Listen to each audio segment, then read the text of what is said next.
TikTok မှာ view များချင်တဲ့လူတိုင်းအသုံးပြုတဲ့ function လေးတစ်ခုနဲ့မိတ်ဆက်ပေးတော့မှာဖြစ်ပါတယ်။ဒီ function လေးကတော့ creator set insight ပဲဖြစ်ပါတယ်။ဒီ function လေးကိုတော့ TikTok စသုံးမဲ့လူတွေနဲ့ view တက်ချင်တဲ့လူတိုင်းအသုံးပြုတင်ပါတယ်။ဒီ creator set insight ထဲမှာဆိုရင်သူပြထားတဲ့ trend လေးတွေမှာလည်းဝင် join လို့ရပါတယ်။ဒါပေမဲ့ကိုယ့်ရဲ့ video နဲ့ကိုက်ညီတဲ့ trend ကိုသာဝင် join ရမှာဖြစ်ပါတယ်။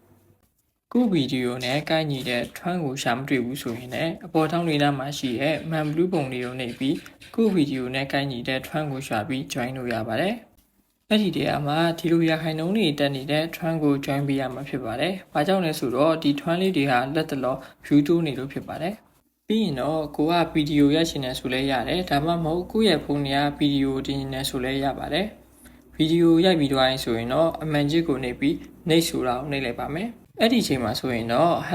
#creator_set_insight ဆိုပြီးတော့တက်လာမှာဖြစ်ပါတယ်။အဲ့ဒီ hashtag ကိုဖျက်ပစ်လိုက်လို့လည်းရပါတယ်။ဒါမှမဟုတ်ဒီတိုင်းတင်မယ်ဆိုလည်းရပါတယ်။ပြီးရင်တော့ hashtag တွေ caption တွေထည့်ပြီး post setting ချိန်ပြီးတင်လိုက်လို့ရပါပြီ။ hashtag ထည့်နည်းနဲ့ post setting ချိန်ကြီးကိုမသိရင် comment လေးမှန်ခဲ့ပေးပါ။နောက်ဗီဒီယိုမှာကျွန်တော်တင်ပြပေးသွားပါမယ်။